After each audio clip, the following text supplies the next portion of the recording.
di Yogyakarta atau bahkan ini mungkin general gitu. Yang pertama, iya apa ora?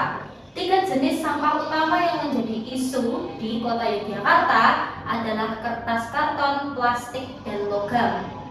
Benar Pak Wahyu? Ya, kalau plastik itu nggak hanya di Jogja sih. Oke. Setahu saya itu nggak ada di Jogja. Jadi hampir semua kota itu mengalami overload sampah plastik. Nah, kalau untuk logam dan kertas sih mungkin iya, setuju saya. Hanya mungkin perlakuannya udah beda kalau logam dengan kertas. Karena kalau logam dan kertas itu bisa dipakai lagi, jadi recycle, di recycle, jadi menambah umur limbahnya. Nah, ini yang jadi PR sebenarnya kan lebih ke arah sampah plastik itu kalau di totalnya bisa ratusan juta ton mungkin ya. Nah, itu yang kenapa saya jadi tertarik membentuk namanya Bayu Mili Enterprise itu, supaya nanti kita juga bisa berkontribusi untuk pengolahan limbah itu. Udah dari kuliner, udah dari makanan, sekarang GRSA melalui Bayu Mili juga mau turut serta berpartisipasi untuk mengelola sampah-sampah yang menjadi konsumsi di masyarakat kita. Nah, saiki kanca-kanca ning omah sing lagi nonton iki bolo-bolo apapun sebutannya ya, you guys yang nonton di sini tak kasih tahu bahwa saat ini daerah istimewa Yogyakarta menjadi salah satu kota darurat sampah.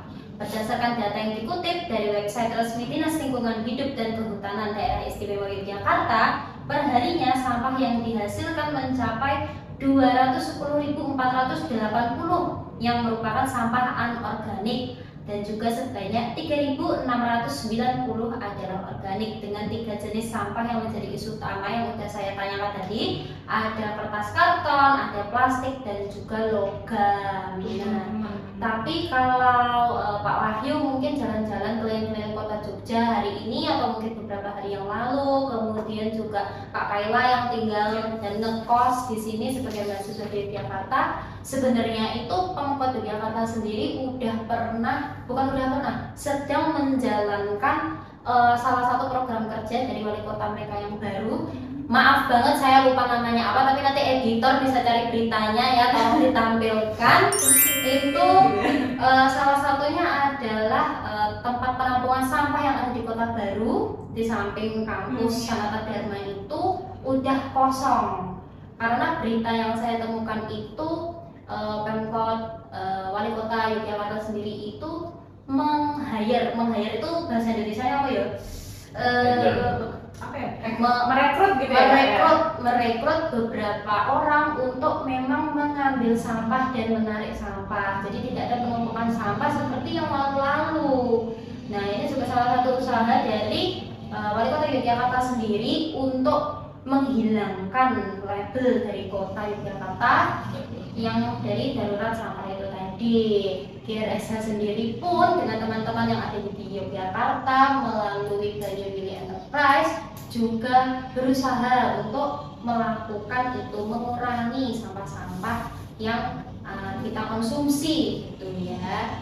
Nah, kalau untuk di GRSH sendiri, selain terutama yang ada di Bayu Mili ya Pak, itu limbah atau sampah seperti apa yang dikelola selain plastik tadi, atau mungkin ada limbah rumah tangga seperti itu ada atau gimana Pak? Kalau limbah rumah tangga sih ada yang dibuat kompos, terus magot ya. Terus kalau yang di Purworejo itu kita sedang gerakan untuk membuat produk berbahan baku kain perca. Ya, sebenarnya kain perca itu juga PR yang besar untuk kita, karena itu limbahnya juga hampir sama lah dengan limbah plastik sebenarnya. Iya. Gitu. Tidak cepat terurai, jadi Iya. masih harus melalui beberapa proses, entah itu kita manfaatkan lagi atau Iya. kita buat seperti apa. Yang pasti dan yang penting jangan sampai memperpanjang umur dari sampah itu sendiri. Yang kedua, iya apa ora? Inovasi dan kreativitas tidak memiliki peran dalam memberikan nilai tambah pada limbah menjadi produk bisnis. Gimana menurut Pak Wahyu? Iya apa ora? Iya, ora. Iya ora.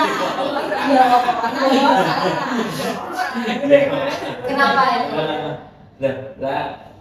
Apa kreativitas dan inovasi itu kan diperlukan untuk kita mengolah limbah itu menjadi produk yang mempunyai nilai ekonomis tinggi. Iya. Gitu loh. Nah, sebenarnya Banyuwangi ini sendiri sebenarnya istilahnya sebagai apa namanya kalau inkubator atau apa ya namanya ya, agregator.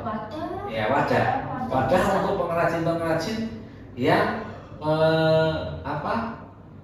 berorientasi dari bahan baku sampah untuk mempunyai produksi nilai ekonomis tinggi. Karena kemarin belum lama kita bikin semacam seminar itu dari 50 peserta, 45 itu pengrajin dengan bahan baku sampah yang dari sampah, yaitu yang tadi yang dari sampah dari minyak jelantah dijadikan sabun. Oh. Itu Enggak, kelek itu Pak. nah itu mungkin sabun cuci ya. Oh, sabun cuci. Sabun manisnya juga mungkin ya, kayaknya kelek. Ya, nah itu terus ada yang bahan baku besi itu dibikin pernik-pernik. Oh. Nah, terus kalau kain perca itu juga banyak dari dompet, dari tas dan sebagainya. Oke. Berarti memang tadi jawabannya iya orang, bahwa inovasi dan kreativitas Perlu itu banget. perlu banget dan itu berperan sangat penting Iya. untuk mengolah limbah-limbah tadi bisa menjadi produk bisnis. Dan bahkan kalau kamu sangat kreatif ya, kalau kamu punya pikiran yang out of the box, itu ini nih harus ngasih join is Kak. the one nih bisa menjadi Menarik pencetus. sebenarnya Kak. Kalaupun kita tidak punya kita bisa membangun usaha kita dari awal gitu ya, tidak hanya untuk fokus di perkembangan UMKM aja, tapi sebenarnya di Banyuwangi sendiri ya, kita bisa membuat sebuah karya gitu yang dimana teman-teman tidak hanya membuat sebuah karya tapi juga bisa membantu menyelamatkan Jogja dari isu yang terkait darurat sampah gitu ya sebenarnya. Nah, sekarang tak kei ngerti meneh ya untuk konco-konco rencang-rencang bolo-bolo siapapun kamu yang menonton ini, bahwa saat ini masyarakat sudah mulai menyadari permasalahan perihal limbah. Salah satunya para pelaku usaha seperti GRSH sendiri dan juga teman-teman yang bergabung. Nah, karena ada banyak pelaku usaha yang bergerak di bidang bisnis limbah, mereka melihat limbah itu menjadi sebuah peluang, menjadi sebuah produk bisnis yang mampu menghasilkan nilai tambah dan bahkan cuan atau uang. Nah, dari inovasi dan kreativitas itu tadi, gitu. Kemudian yang ketiga, iya apa ora? Gejolak ekonomi global tidak ada pengaruhnya terhadap para pelaku usaha, khususnya di bulan Mei 2025. Gimana Pak Wahyu? Kalau global sih terasa tapi nggak terlihat ya. Iya betul. Ya kan? Gimana ya? Gitu. Kita pun jadi Iya. pengaruhnya luas sebenarnya. Ya, betul. Karena ya keluhannya mungkin sama dari teman-teman itu yang biasanya dapat orderan sekian jadi turun drastis ya. Terus untuk masa tinggal wisata atau masa tinggal di satu tempat wisata itu juga berkurang. Nah, itu salah satu indikasi sebenarnya. Tapi kan nggak mungkin kita hanya terus berdiam diri gitu doang kan. Nah, bagaimana? Ya itu salah satu tadi inovasi dan kreativitas. Bagaimana kita caranya untuk supaya bisa bertahan atau paling tidak juga berkembang, nggak terlalu berkembang tinggi tapi berkembang sedikit nggak masalah gitu. Tapi kita perlu ada kreativitas. Makanya kita bikin ekosistem usaha itu kan menggandeng ya kayak kalian lah, dari dunia pendidikan, kampus, dari instansi terkait, dari perusahaan basis teknologi, terus pelaku, sebenarnya ada juga pelaku seni. Karena setiap kita bikin event itu biasanya kita melibatkan pelaku seni, gitu. Nah, setelah itu ya pelaku usaha sendiri. Ya benar tadi, karena sepengalaman saya ya, gara-gara kemarin nilai mata uang Indonesia tuh jatuh sejatuh-jatuhnya, sampai emas 1 gram aja bisa nyentuh 2 juta.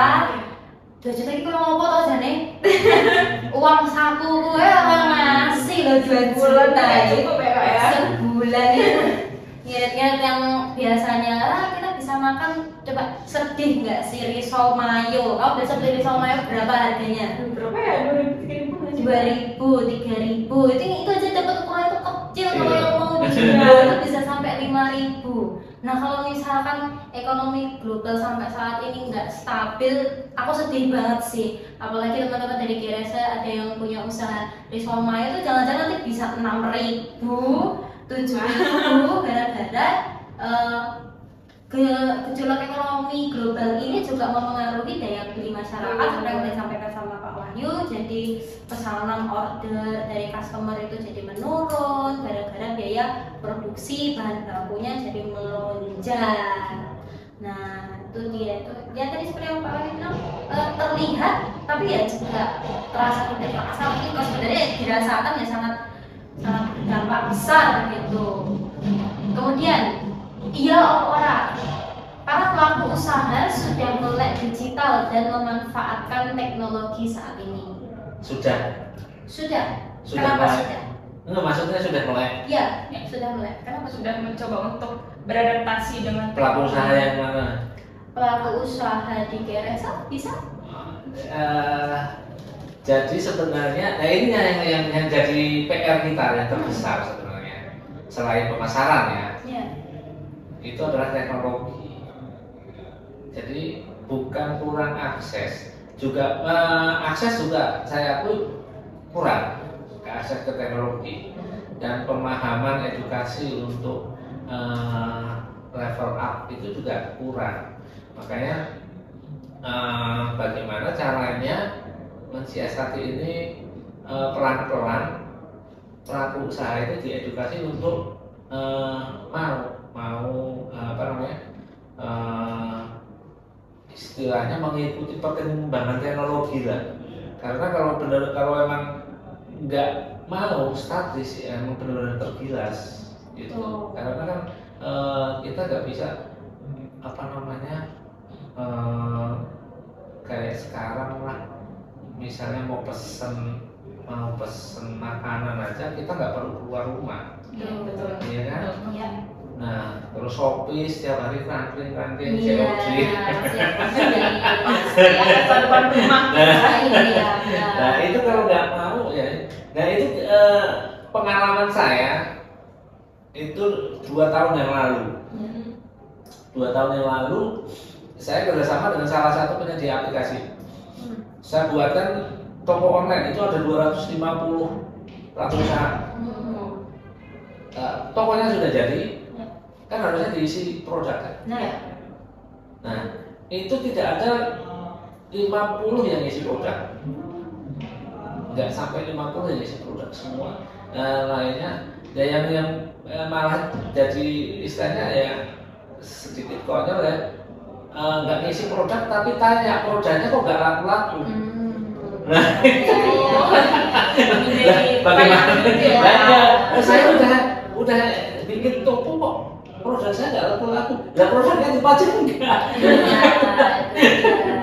Kayak gitu. Jadi itu penting ya untuk para pelaku usaha ya yang masih memanfaatkan mungkin door to door. Kalau sekarang tuh ada istilah itu apa, mouth to mouth gitu, mulut ke mulut gitu loh, kayak aku habis beli ini, aku beli di sini. Nah, langkah lebih baik kalau mau menjangkau pasar yang lebih luas bisa sampai mungkin ke nggak usah jauh-jauh ke kota sebelah, mungkin ke dukuh sebelah gitu ya. Nggak perlu jalan kaki ngomong gitu ya Kak ya. Kaki ngomong itu bisa memanfaatkan website, bisa memanfaatkan ya yang teman-teman bisa gitu untuk beradaptasi dengan teknologi yang saat ini gitu. Jadi jangan mau kalah dan kita juga masih sama-sama belajar terus nih Pak, bisa beradaptasi dengan teknologi ini karena keinginan kita tuh pasti mau menjangkau pasar yang lebih besar, mau cuan juga untuk kitanya, biar